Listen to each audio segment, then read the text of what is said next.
Have you ever wondered what it would be like if one country cracked the code on a super strong material that's lighter than aluminum but tougher than steel? Something called black gold? You might be thinking, sounds like sci-fi, but imagine cars, planes, and even windmills getting a massive upgrade. You're probably already connecting the dots, but let's not rush. Could this be the key to building a greener, stronger world? Well, here's the scoop. From November 2025 to January 2026. China launched a new factory in Datong, Shaanxi, producing T1000 grade carbon fiber at about 200 tons a year. This stuff has a strength over 6,600 MPa, meaning it's incredibly tough yet super light. For years, other countries controlled this black gold, but now China's making it themselves, breaking that monopoly. It means cheaper, better parts for electric cars, airplanes, wind turbines, and big building projects, cutting weight, saving energy, and boosting efficiency. You nailed why that's huge. But if they're mastering materials like this, how's it tying into their massive push for clean energy? Ever thought about the insane amount of solar and wind power they're adding right now? What if a single country added enough solar panels and wind turbines in 1 year to power entire nations, breaking every global record? You're likely picturing endless fields of shiny panels and spinning blades, and you're right to think it's game-changing. But how much power are we really talking about? And why does it matter to everyday life? In 2025, China installed 119 gigawatts of wind power and a whopping 315 gigawatts of solar. That's like adding the energy output of hundreds of power plants. Their clean electricity generation jumped 15.4% to 4,326 terawatt-hours, with solar alone surging 43%. Simply put, they're the world's top builder of renewables, creating jobs, cutting pollution, and powering homes and factories with sun and wind instead of dirty fuels. It's making energy cheaper and more reliable for millions. You saw the big picture coming, but this green boom is changing what they buy from abroad.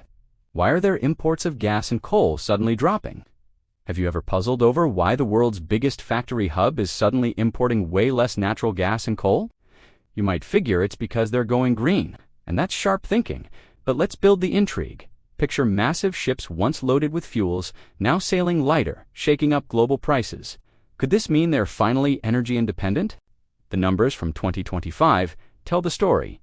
The LNG liquefied natural gas imports fell 15%. Thermal coal dropped 11%, and oil only rose a tiny 1.1% for storage.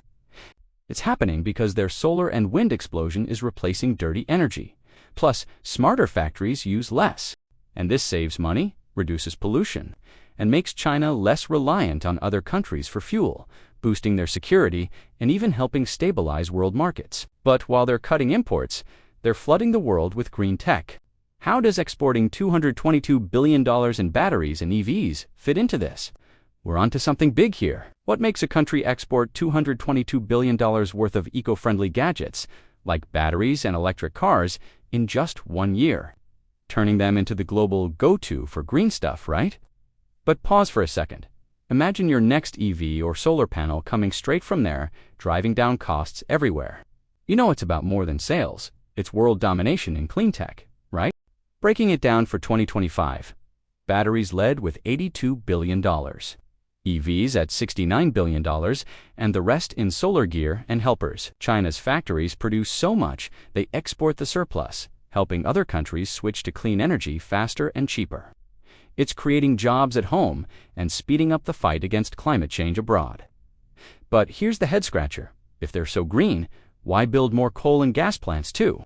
That contradiction's got to be bugging. Imagine pushing hard for a super clean future with solar and wind, but quietly adding huge coal and gas power plants at the same time? Does that even add up? You're likely thinking it's about keeping the lights on for factories, and that's clever. But let's tease it out. Visualize green fields next to old-school smokestacks, a weird mix that could backfire. In 2025, while renewables hit records, China added 93 gigawatts of coal and gas capacity. It's a safety net for steady power when the sun doesn't shine or wind stops, supporting their massive industries without blackouts. But it risks wasting money on underused plants and slowing the full switch to clean energy, clashing with pollution goals. This all fits into their long-term roadmap. What's hidden in their 2026 to 2030 plan that could fix this? Ever tried to unpack a government's 5-year blueprint that could launch flying taxis, space tech, and green factories into overdrive? You might recall these plans are like roadmaps to the future, and you're spot on. But hold that thought. Think of it as a recipe for blending smarts, eco-friendliness, and high-tech in one pot. Will it cement their lead?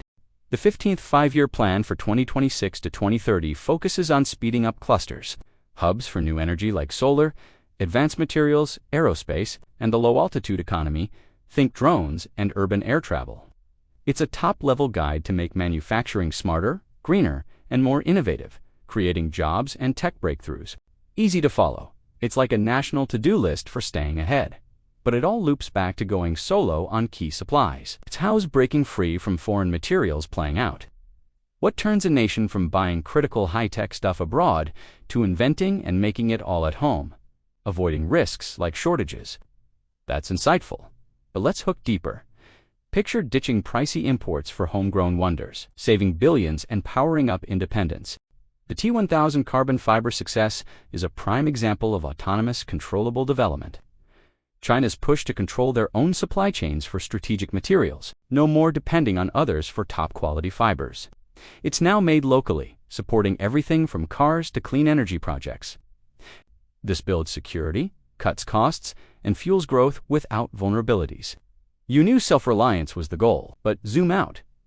How's this whole strategy flipping global trade on its head, envisioning one country's green energy explosion and material breakthroughs completely rewiring how the world buys and sells power? Thrilling or a bit scary? You might see exports skyrocketing while imports fade, and you're ahead, but linger. Think trade maps redrawn, with cleaner, cheaper energy flowing everywhere. Will this speed up our planet's eco-shift or create new hurdles?